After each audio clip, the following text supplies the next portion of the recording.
com a fulana que é médium lá na reunião. Aliás, você procura até sentar meio longe dela e nunca de frente, né? Para não ter que ficar olhando. Ora, então você não tem bons sentimentos verdadeiros. É preciso ter. É fraternidade para com todos. Ah, mas o obsessor se apresentou. E eu descobri que ele assassinou pessoas lá no passado, que ele odeia, ainda disse para mim que ele vai levar o outro à loucura e à desencarnação, e que ele não quer saber de perdão. Como que eu vou falar com amor a esse?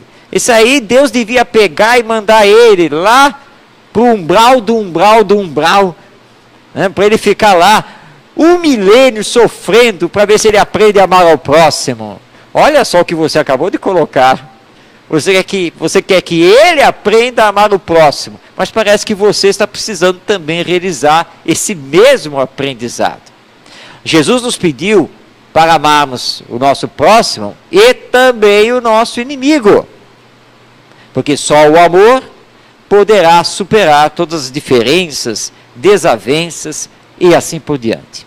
Portanto, na visão do Espiritismo, o obsessor, esse espírito, primeiro, nem sempre ele é verdadeiramente mau. Há aquele que realiza a obsessão simplesmente por inveja da nossa felicidade, por inveja de que nós estamos caminhando com o Evangelho. Há aquele outro que promove uma obsessão por ignorância. Ele, na verdade, ele até quer ajudar, por exemplo, lá o ente querido. Mas como ele está desequilibrado, a aproximação dele afeta negativamente lá o familiar. Isso é um processo obsessivo, mas não porque ele queira fazer, mas é porque ele ignora as questões de ordem espiritual. E há aquele que, sim, está promovendo o processo obsessivo por vingança, pelo desejo efetivo do mal. E Ivone Pereira nos diz que muitos espíritos obsessores podem ser transformados em nossos amigos. Daqui a pouco nós vamos ver um caso muito interessante que ela nos traz nesse capítulo do livro Recordações da Mediunidade a esse respeito. Como então realizar a desobsessão? A pessoa chegou aqui no Luz e Amor, carregada aí por familiares ou por amigos, está num transtorno mental, espiritual profundo. Observamos que o caso precisa ser levado lá à reunião de desobsessão. Muito bem, como é que nós vamos resolver então esse caso? Então, ela nos lembra aqui que quando nós conseguirmos o diálogo com esse obsessor ou esses obsessores, primeiro nós precisamos ter uma sólida instrução doutrinária. E aí voltamos para a questão do conhecimento do Espiritismo. Porque ele que está do outro lado da vida, que está na dimensão espiritual, ele sabe. Sabe muito bem o que é estar desencarnado, o que é fazer a manipulação dos fluidos, a hipnose sobre lá o obsediado, aquele que ele está perseguindo. Ele conhece. Então eu preciso conhecer para dialogar com ele. Mas não é para fazer um torneio de conhecimento. É apenas para mostrar para ele que eu também conheço a realidade da vida espiritual, da vida após a morte. Ela nos coloca aqui também a questão do exemplo. Muitas vezes, o obsessor, ele não se apresenta diretamente. Os primeiros diálogos nas reuniões de desobsessão são feitas com comandados dele, tarefeiros dele. E esses tarefeiros, sob o comando dele, muitas vezes nos investigam, nos acompanham, vão lá saber do nosso comportamento no dia a dia. E se você é paz e amor só aqui dentro e não em casa, ele vai saber disso. E é por aí que ele vai puxar o seu tapete para nós utilizarmos uma linguagem bem coloquial. Ele vai nos pegar. Então nós precisamos fazer todo o esforço para dar exemplo. Senão ele vai olhar para nós vamos começar a fazer colocações sobre o amor, sobre o Evangelho, ele vai rir dessas colocações e vai dizer: quem é você para me falar isso? E de fato, aí bate aquela dor de consciência, nós sabemos que realmente não somos o melhor exemplo. Então precisamos fazer esse esforço para sermos aquilo que estamos ali falando para ele. É preciso ter paciência, porque processos obsessivos levam muito tempo, muitas vezes. Por isso que não dá para dizer lá para a pessoa: olha, não se preocupe, tá? Vocês trouxeram aqui, basta ficar trazendo ele mais umas 4 ou 5 semanas, lá na desobsessão, e o caso estará resolvido. Nós não temos como fazer esse tipo de afirmação. Cada caso é um caso, e as suas raízes podem ser muito mais profundas do que nós imaginamos. E aí precisa ter, então, muito amor. Mostrar ao obsessor que nós o amamos, que nós o consideramos como nosso irmão, como um filho de Deus, sim. E aí então ela nos diz o seguinte: não julguemos que qualquer entidade endurecida no erro possa converter-se e arrepender-se rapidamente, sob a magia de nossa doutrinação, durante 1 ou 2 reuniões. É nós entendemos isso, basta olharmos para as nossas relações familiares. Quantas e quantas vezes nós desejamos que um ente querido, um familiar, se modifique nisso ou naquilo. E o tempo está passando, os anos estão indo embora, e por mais que nós mostremos, falemos, nada do nosso familiar ou de um amigo se transformar. Porque transformação leva tempo, leva muito tempo. E se ele, que está fazendo o processo obsessivo, tem algum problema ligado conosco, lá de vidas passadas, e carrega mágoa, rancor, ódio, não é conversando com ele e simplesmente pedindo que ele perdoe que ele vai fazer isso. Muito pelo contrário, ele é capaz de responder que não vai perdoar nunca, jamais. E ele tem as suas razões. E nós vamos ter que ter vários diálogos, portanto, várias reuniões mediúnicas de desobsessão, para conseguirmos sensibilizá-lo, atingi-lo. Mas não basta sensibilizá-lo. É preciso também sensibilizar aquele que está sofrendo o processo de obsessão. Porque senão, nós até podemos resolver, mas se a pessoa sai daqui e volta ao seu dia a dia comum, ou seja, volta a fofocar a vida dos outros através das redes sociais, volta a tomar sua cervejinha de todo dia, volta a ser desonesto, esse foi embora, mas outro espírito vai se ligar a ele. Por isso Jesus veio nos dizer que não basta ou não adianta limpar a casa, se na sequência nós vamos deixar as portas e as janelas abertas. Porque a poeira vai entrar, a sujeira vai voltar para dentro de casa.